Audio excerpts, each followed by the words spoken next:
oil tank and chain case cover off, and this lost its seal on the sensor for the speedo. So we're going to clean that up and re-glue that. This was blown out a little bit here, so we're going to clean this all up and re-glue that with some Yama Bond. And then we're going to split this case, clean up the seal edge, and put down a barn parts gasket, which will be torqued to about 6 foot-pounds. Just because you can't torque it to spec, because it'll tear the seal, according to Travis at Barn Parts. And once I get to that point, I'll turn the video back on and you can kind of see what I'm doing as I'm putting each of these things together. Case split. You can see how poor this seal really is. It literally, when I pulled the case apart, it literally fell off. It has basically making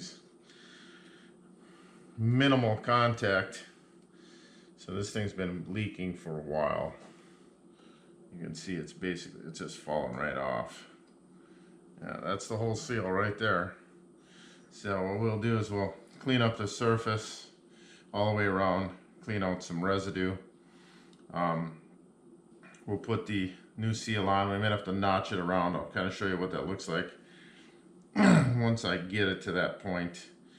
And we want to make sure it's even all the way around when we do it. So okay. I got everything all cleaned up. We'll Yama Bond this part back on, and we'll Yama Bond that back on. But I'm going to put the gasket on first. It's all cleaned up inside here. The surfaces are all clean, the mating surfaces. On the Sidewinders, you have to notch the gasket just a little tiny bit to be able to go around that part right there. Pretty simple, no big deal. Just a little bit of a notch. And then basically put the screws on the back side like that, and that kind of holds the gasket where it needs to be. And then you can go ahead and take this bad boy, line up the bottom, and set her right on there to kind of keep the gasket where it needs to be. Just like that. And then you can kind of tip it over to see how the gasket's all lining up. As you can see, it's all lined up good. Yeah, then we'll start cranking these bolts in little by little. Bring them down just a little tiny bit, you know, till they just about touch. And then I'll torque them up to 6 foot-pounds.